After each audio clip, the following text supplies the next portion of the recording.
Y bueno, ya de regreso con ustedes para seguir hablando de mamá y también a papá. Y fíjense que, pues vamos a hablar del corazón, pero del corazón, de la forma anatómica, de cómo nos funciona, no de la forma emocional.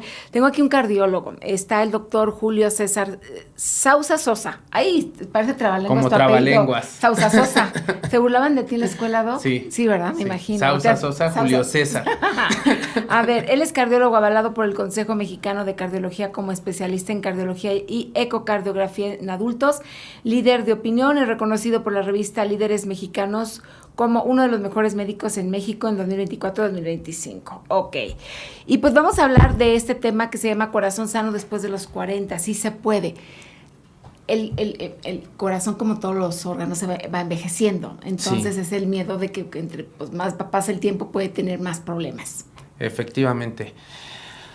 Como tú bien lo dijiste, Ina, entre más tiempo pasa, más envejece, y eso es algo porque tenemos que empezar a cuidarlo incluso desde antes. O sea, si lo quieres empezar a cuidar desde los 40, para empezar, creo que ya vamos tarde. O sea, un corazón se empieza a cuidar desde los 20, 30 años. Uh-huh. Pero algo muy importante es que todas las enfermedades o todas las características que dañan el corazón no dan síntomas. Uh-huh. Muchas veces el primer síntoma es cuando la persona se infarta. O sea, tener azúcar alta, colesterol alta o la presión alta no da síntomas. La única forma de saber si alguien tiene la presión alta es tomársela. Okay. Si alguien no se toma un colesterol en sangre, no hay forma de saber si está alto. Si alguien no se toma su glucosa en sangre, no hay forma de saber si es diabético o prediabético. Pero eso te pone el riesgo más alto. No quiere decir que una persona que tenga colesterol bajo, que tenga el azúcar baja y que no tenga la presión alta, no le vaya a dar. No, pero hay algo que nosotros llamamos escalas de riesgo cardiovascular. Ah, ok. Esas escalas de riesgo cardiovascular nos predicen qué tanta probabilidad tengo yo a sufrir un infarto. ¿Y eso por qué es importante? Porque hay que recordar que la primer causa de muerte, no nada más en México, sino en el mundo, son enfermedades cardiovasculares. En el único momento en la historia en el cual estuvieron muy similar fue en la pandemia. En la pandemia casi el COVID equiparó esto, pero fuera de ahí, antes y después, la primer causa de muerte en México y en el mundo son infartos. Okay. Por eso es algo tan importante de hacer énfasis y de hacer conciencia en los pacientes o en la gente. O sea, porque no hay forma de saberlo salvo visitando a un médico y llevando estos estudios y que nos hagan estas escalas de riesgo cardiovascular.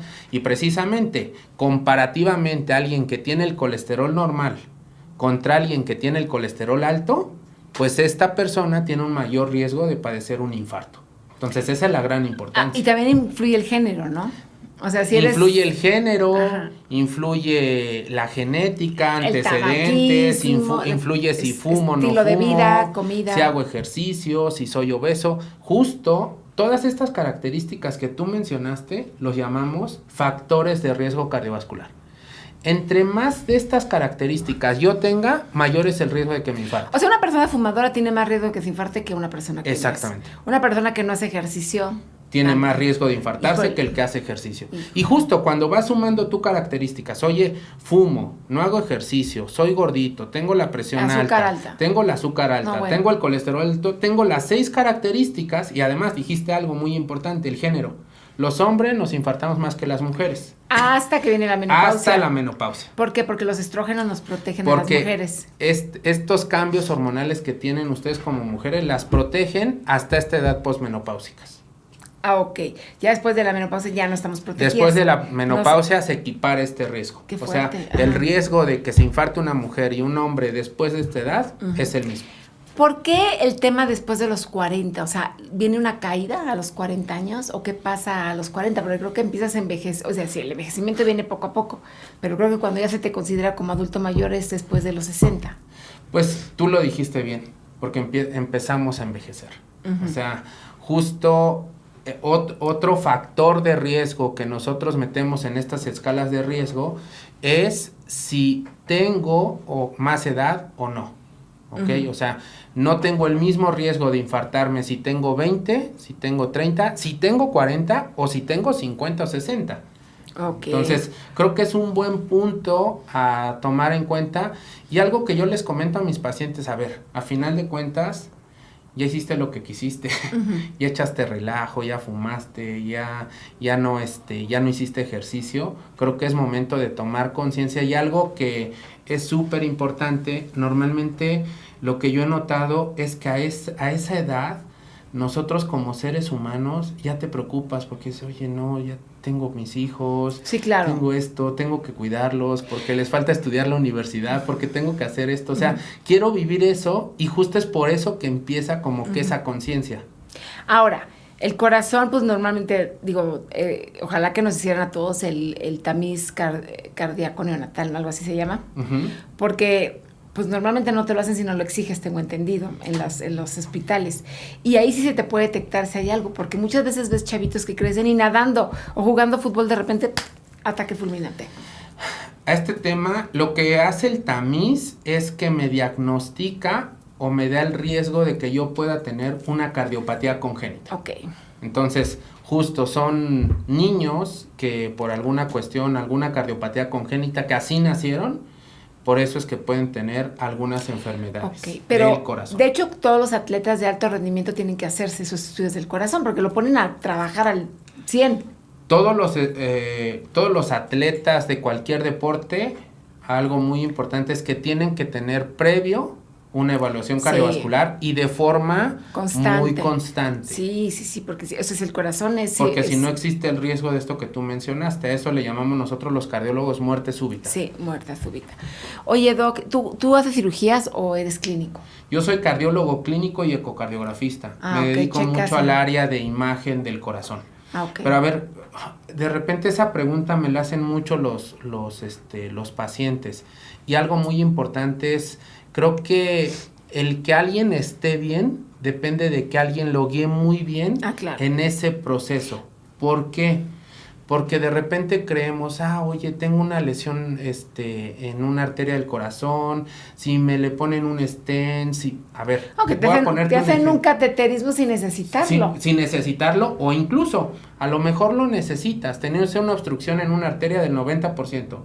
Pero si después de que te hicieron eso, nadie te hizo énfasis, oye, fíjate que tenías tu colesterol LDL, que es el malo, muy elevado, tu meta de colesterol debe de ser después de esto, por debajo de 55. Si nadie te explica eso, tú sigues llevando tu vida como la llevabas, y entonces justo uno de los riesgos es que después de algunos años, ese stent se vuelve a tapar. Entonces, creo yo que algo súper importante, más que, oye, me tienen que operar, me tienen que hacer esto, es que alguien te explique tu enfermedad, porque cuando nos explican nuestras enfermedades, nosotros hacemos cambios en nuestro estilo de vida, hacemos cambios en nuestra alimentación y justo sabemos qué es lo que tenemos que hacer.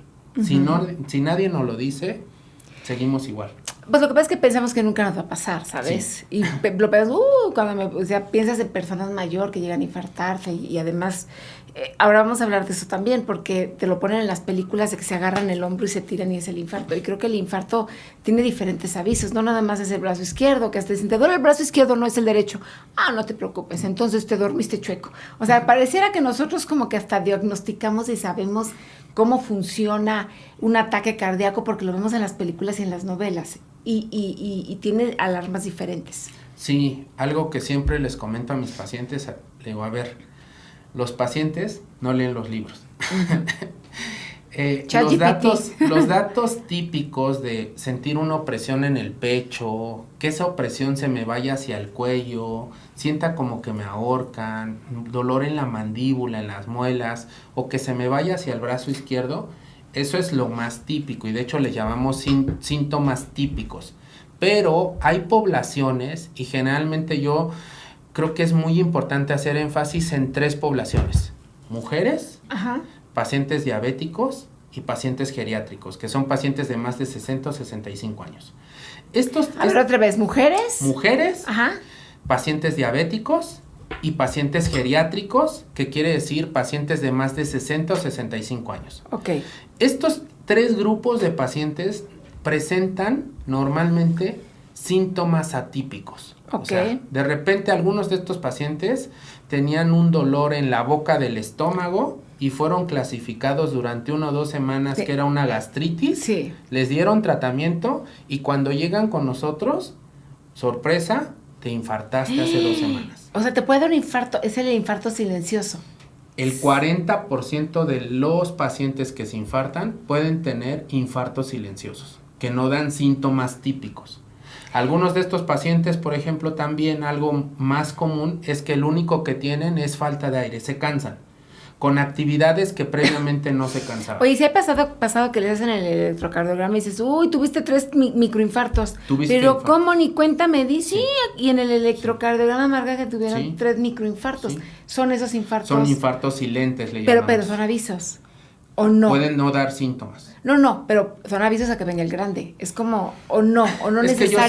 siempre les digo que no existen infartos chiquitos o grandes. O sea, esto de microinfarto, lo que yo les diría es, oye, cómprate un boleto de la lotería porque tienes algo que hacer. Claro. O sea, no te complicaste. Déjame ir a una pausa, Doc. Sí. Déjame ir a una pausa comercial y regresamos para seguir hablando de mamá sobre este tema.